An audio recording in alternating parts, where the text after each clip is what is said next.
of skin cancers, it accounts, excuse me, for 75% of all cancer deaths.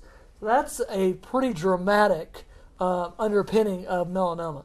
So again, we're joined by Dr. Alcatin. I want you to kind of, first of all, say a little bit about those statistics. That's pretty amazing that we're seeing it that young and that common. Right, and of course, we're picking up on it earlier and earlier, which is a good thing because it's more readily curable at those stages. And so, yeah, it affects younger people, and it's more deadly. So it's important to find it. And that's interesting because it does affect younger people, because a lot of people think melanoma is an old person's disease. Right. And although the statistics, I think, show that it is, most of the people who die are older, it can occur in young people, can it? Sure. And it can be very problematic in young people. Definitely. Yes. Now, the other question I want to get to, and then we've got some great pictures I want to show you, but I want to start here. Everybody's got that funny-looking mole. What makes it to where I'm concerned? Because everybody's got that thing. I had this since I was a baby. Doing what I do, I see them all the time, and I always mention to people, I always look at moles because melanoma can occur in places that you don't expect. How do you suggest to a patient to say, okay, this is just a funny-looking mole. When does it become a problem? We need to evaluate it. Well, first of all, I always say that if a mole is changing, it should be checked out. It should be evaluated. And so that's one thing. Most moles are going to grow as you grow. And as long as it stays in proportion, it's probably going to be okay, but still, it's always better to be safe when you're dealing with a pigmented spot. Okay. So as a general rule, the ABCDs, asymmetry, borders that are irregular, color variation, and diameter greater than 6 millimeters, or about pencil eraser size, are indications that there's something may not be right about a mole. Okay. Well, we're going to take a look at some pictures we have here of melanoma. So we're going to start with this first picture. Tell me a little bit about this picture. Well, you can see in this growth you've got a flat portion that's dark, and you can see the borders are kind of jagged and irregular. You can make out a couple of different colors, and then at the one side of it you can see that little nodular portion that's elevated up higher than the rest. So that's something we need to be concerned about, right? Right. Okay, let's look at the second picture now. Tell us a little bit about this one. Again, you see what looks like scalloped edges, and you see multiple colors. And it's probably bigger than 6 millimeters. And so, again, you had mentioned that 6 millimeters is basically a pencil eraser? Right, about pencil eraser size. And they're all general rules. Certainly you can have smaller ones that are bad, and you can have bigger ones that are okay. Okay. Here we're looking at this one, this next picture up on the screen. What do you think about this? Well, you see a very irregular shape. You see multiple shades. You almost see kind of some grayish color. You see areas of clearing. And just multiple irregular features. We'd probably still go ahead and take a biopsy of it to confirm the diagnosis and to determine how deep the melanoma is, because that's going to be the main prognostic factor for it and how you treat it too. Describe to us a little bit about this last picture. Yeah, we can see this one's on somebody's cheek, and you can tell that the borders, again, very irregular, kind of a large size. You can see black and browns and areas of clearing and gray areas, so multiple colors. Okay. So now we've seen some great pictures of melanoma, and we talked about biopsy. If a patient is diagnosed, treated for melanoma, do they have a higher risk of developing another melanoma? Well, any skin cancer, when you have a skin cancer, you're more at risk of developing a second skin cancer, and that's also true with melanoma. Okay.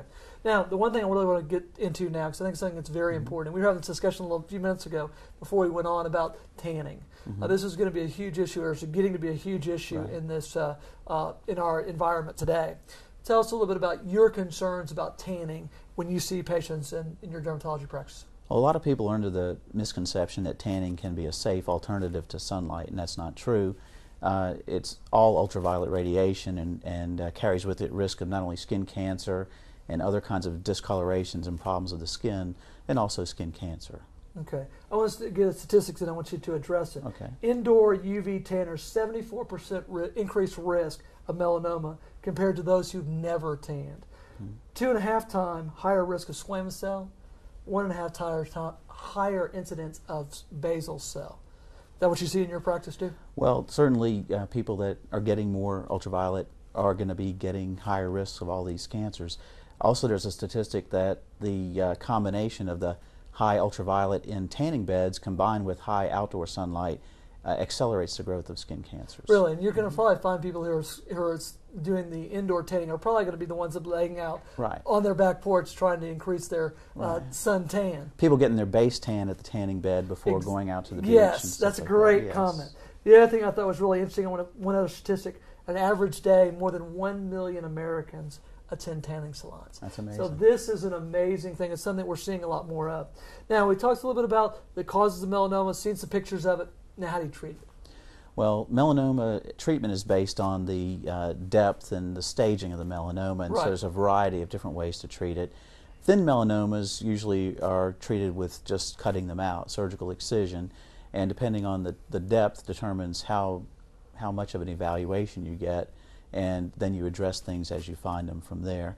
There's different kinds of chemotherapy type treatments Right. and interferon that you can use, and all that's directed based on the findings at surgery and your pathology results. Now, interestingly enough, we haven't even mentioned chemotherapy and these other types of skin cancers. Right. So this is one that's a completely different ballgame. Absolutely. Melanoma, I've always understood, is a completely different ballgame than squamous cell and basal cell. It is much more invasive. It is much more deadly. Is that true? That potential to be much more deadly is there.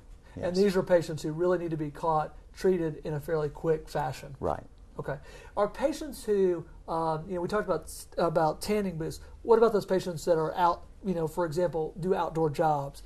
Are they more susceptible to melanoma and should be more concerned about it? Well, it's just like any sun exposure. Ultraviolet radiation is radiation, and Right. your skin remembers all the sun and all the tanning bed light that you get throughout your lifetime, and it has a cumulative effect, and then these things start showing up. There are other risk factors for melanoma too: family history, numbers of moles, atypical moles, and those kinds of things come into play. Now, the other thing I just want to get real quick with this atypical moles, because not every mole that's abnormal is melanoma. You can get kind of atypical moles that aren't quite normal, not quite abnormal. Is that right? Right. And atypical moles are a marker for increased risk of melanoma, and they're also possibly ones that can become melanoma. Okay. Now, we've had a great discussion about the different types of skin cancer, but I think it's always important to discuss prevention. We always in medicine want to try and prevent rather than just treat. So when we come back, we're going to take a look at some of the ways we can prevent skin cancer. We'll be right back after these messages. Welcome back to Health in Today's Woman. Tonight we're having a discussion about skin cancer. In our first two segments, we really focused on skin cancers. But as always, I try to talk about prevention, not just about treatment. In this segment, we're going to focus on prevention. And we always start with prevention, talking about skin cancer with what we call sunscreens. Now, very importantly, Dr. Katina has gotten on to me, is everybody wants to call these suntan lotions, which is very important. And I want you to address that first off, because that's what we all want to say is suntan lotion. But that's kind of an oxymoron. We're trying to protect the skin, Right. not increase it. Describe to me a little bit about that. Well, the goals behind the sunscreen is not to enhance your tan or make it even or anything like that. It's to protect you from the damaging ultraviolet rays of the sun. And you have UVA protection and UVB protection. Okay. And you want to get a product that's broad spectrum and that's going to stay on and last. And as a general rule, you want to apply that product about 20 to 30 minutes before you go out in the sun. Okay. I see a lot of people go down